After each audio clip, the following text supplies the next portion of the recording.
Hello guys, उम्मीद है आप लोग खैरियत से होंगे। मैं हूं वली। अभी जो वीडियो लेके आया हूं उसका टाइटल ज़रा नोट कीजिएगा, बहुत दमदार है। India to ports export record 3.64 lakh vehicles. अच्छा, इंडिया जो है व्हीकल एक्सपोर्ट के कुछ मुआहदे कर रहा था, कई मुल्कों से मुआहदे जारी थे। मैंने ये लास्ट एक वीडियो के ऊपर रिएक्ट किया था, खासतौर पर रशिया को लेके।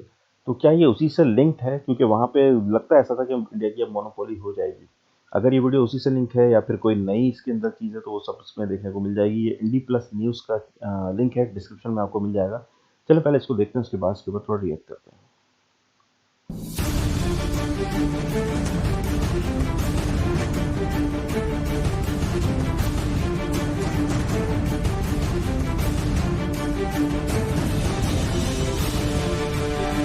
नमस्कार, सलाम, प्रणाम और सुबह के इंडी प्लस न्यूज देख रहे सभी दर्शकों को प्यार भरी सत श्री अकाल। दोस्तों, भारत में तरक्की हासिल करना है तो एक ही मंत्र का जाप भारत की सरकार और भारत की बड़ी बड़ी कंपनियों को करना होगा, और वो मंत्र है सिर्फ एक्सपोर्ट एक्सपोर्ट एक्सपोर्ट और एक्सपोर्ट।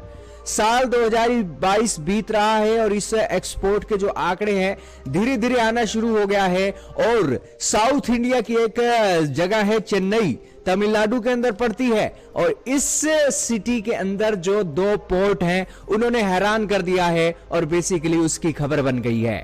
खबर क्या आई है? खबर आपके सामने बकायदा आर्टिकल लेकर हम आए हैं जिसके अंदर बताया गया है कि दो पोर्ट्स, चेन्नई के जो दो पोर्ट्स हैं उन्होंने 3.64 लाख व्हीकल 2022 के अंदर एक्सपोर्ट कर दिए हैं।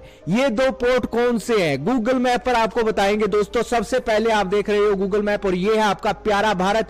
भारत के सबसे नीचे साउथ इंडिया में एक जगह है, तमिलनाडु स्टेट है, इसका एक शहर है चेन्नई।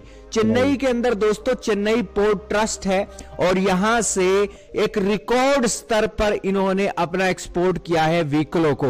दोस्तों, ये साउथ इंडिया है ना, इसके लिए बहुत फायदे का सौदा ये है कि इसकी कोस्टल लाइन बहुत बड़ी है और यहां पर बड़ी बड़ी सही सही सही। फैक्ट्रियां अगर लगती हैं तो यहां से सामान निकलकर पोर्ट पर जाएगा और फिर पोर्ट से दुनिया के किसी भी कोने में ये भेज सकते हैं। ये जो फैसिलिटी है दोस्तों, नई दिल्ली और पंजाब, हरियाणा, अच्छा, तो ऊपर चंडीगढ़ के और अपने हाँ उत्तराखंड में पोर्ट नहीं है, क्योंकि यहां पर दोस्तों लैंड लॉक है एक सिचुएशन। लेकिन यहां पर सिचुएशन बिल्कुल फ्री है, कहीं भी आप दुनिया के किसी भी कोने में सामान भेज सकते हो और जल्दी भेज सकते हो। तो ये आपको पता लगा चेन्नई पोर्ट ट्रस्ट लिमिटेड। और दूसरी है दोस्तों, ये चेन्नई पोर्ट ट्रस्ट लिमिटेड के ऊपर कमरजार पोर्ट लिमिटेड।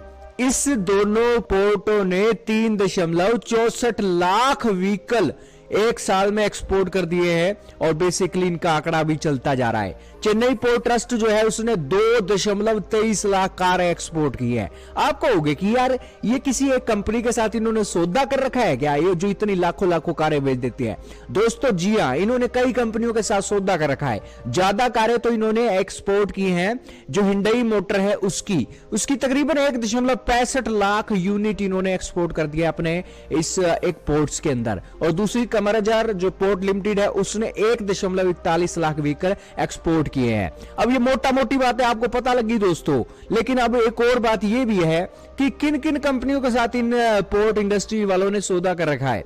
दोस्तों, कई कंपनियां हैं, हिंडई तो हो गई, मारुति सुजुकी ने हाल ही में केपीएल के साथ सौदा किया है कि 20,000 व्हीकल आप हमारे एक्सपोर्ट करोगे अपने पोर्ट से, आपके अफ्रीका में, मिडिल ईस्ट में, लैटिन अमेरिका में, आसियान में, सार्क रीजन में। अब दोस्तों, इनकी फैक्ट्रियां अलग अलग कोनों में है, वहां से जो एक एक्स्ट्रा गाड़ियां होती है या फिर कोई एक्सपोर्ट स्टैंडर्ड की गाड़ियां होती है वो भेज देते हैं पोर्ट पर, और पोर्ट अथॉरिटी को सारा हैंडल करना होता है। तो इनके साथ अगर डील हो जाती है ना तो ये शिप के अंदर जो गाड़ियां हैं अच्छे से रख देते हैं। इसके अलावा निसान, रेनॉल्ट, इनके साथ भी इसूजू मोटर, टोयोटा, इनके साथ भी एक डील हुई है। और ये सारे अपने एक नंबर है आपके सामने चल रहे बकायदा, ये सभी एक्सपोर्ट करना चाहते हैं। दोस्तों, बहुत अच्छी बात है, ये सभी एक्सपोर्ट करना चाहते हैं और इस सिचुएशन में ये मंत्र हमारे पोर्ट इंडस्ट्री को भी जपना चाहिए कि जितना ज्यादा हो सके उतना एक्सपोर्ट करें। 2 पैसे यार कम कमा लो, लेकिन यार एक्सपोर्ट रुकना नहीं चाहिए भारत से, क्योंकि जितना ज्यादा एक्सपोर्ट होगा उतना ज्यादा एक फॉरेन एक्सचेंज रिजर्व आएगा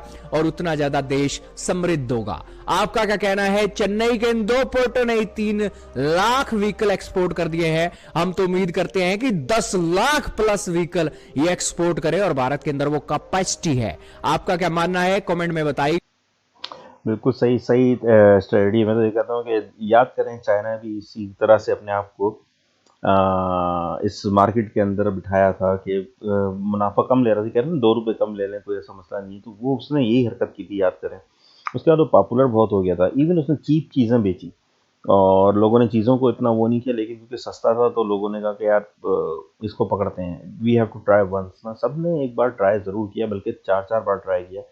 चाहे उनके हाथ में कचरा भी आया, उन्होंने ट्राई किया, क्योंकि इतना सस्ता था, इतने सस्ते में दे रहे थे वो, कि लोगों ने कहा कि यार 4 बार गंदी चीज़ आएगी ना, 5वीं बार सही आ जाएगी, तो भी मुझे मुनाफा है। क्योंकि जो मैं अगर ओरिजिनल चीज़ ले रहा हूँ तो वो तो बड़ी महंगी पड़ रही है मुझे, क्योंकि ब्रांड ऑलरेडी इस्टेब्लिश हो चुके थे। वो ओरिजिनल आदमी लेता था तो उसको वाकई बहुत महंगी पड़ती थी।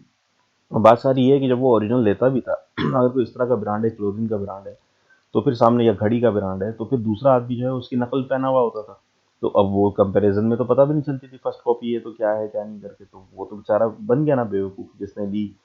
तो इस तरह की एक चीज़ बन गई थी, एक जहन में बैठ गया था। ये स्ट्रेटजी बहुत प्यारी है कि अगर इस वक्त सिर्फ एक्सपोर्ट पे ध्यान दिया जाए, चाहे इतना वो मुनाफा ना देखा जाए, तो भी भारत का एक ब्रांड बन जाएगा, एक नाम बन जाएगा। तो लोग जो हैं वो सेकेंडरी अगर अभी ले रहे हैं भारत को, कि चलो ठीक है, पहले हम उसको देख लेते चाइना को, बाद में हम भारत को देख लेते, जो भी बड़े रिटेलर्स हैं जो कि खरीदना चाह रहे हैं चीज़ें, तो अब वो पहली ऑप्शन जो है वो भारत को देंगे। लेकिन यहाँ पे मैं ये कहूँगा कि इतना जो हरकत उसने चाइना ने की थी उस दौर में, वो अगर भारत ना करे, और लग भी नहीं रहा कि ऐसा कुछ करेगा, कि बहुत ही चीप आइटम बेचना शुरू कर दे, और उसके अंदर जो है वो, मतलब मटेरियल भी उसका चीप हो, तो ये फिर अब कहते हैं ना कि बहुत मुश्किल से वो फिर वो दाग हटाता चाइना का। क्योंकि चाइना चीप मामले में बड़ा मशहूर हो गया था। अब भी जहन में आता है तो हम कहते हैं कि ओरिजिनल है कि चाइना है, यू सी दैट। तो ये चीज़, ये ब्रांड ना बन पाए, और बड़ी मुश्किल से मिट पाती है ये चीज़। उसके बाद हालांकि कई कई कई कंपनीज हैं जिनके पीछे चाइना में मैन्युफैक्चरिंग हो रही है, इंडिया में मैन्युफैक्चरिंग हो रही है, लेकिन उनका नाम जो है वो सामने अपना रखा हुआ है इन्होंने। बड़ी बड़ी कंपनीज हैं, पीछे का दिखाते नहीं कि आउटसोर्स कहाँ से कर रहे हैं। ये सारे धंधे चल रहे हैं। तो यही मैं कहना चाह रहा हूँ कि मजीद ब्रांड्स भी अब भारत के आएंगे, जैसे चाइना ने हरकत की, बाद में चाइना के ब्रांड आने लग गए थे। तो भारत को भी चाहिए कि बिल्कुल इसी तरह चलता रहे, लेकिन बस ये कि इस बार क्वालिटी से कंप्रोमाइज़ ना करे वो। थोड़ा सा इसके अंदर कष्ट होगा, लेकिन ये कि एक बार अगर नाम बन गया तो फिर तो मैं कहता हूँ कि आवे आवे, आवे आवे, बहुत बड़ा, बहुत बहुत आगे जाएगा भारत।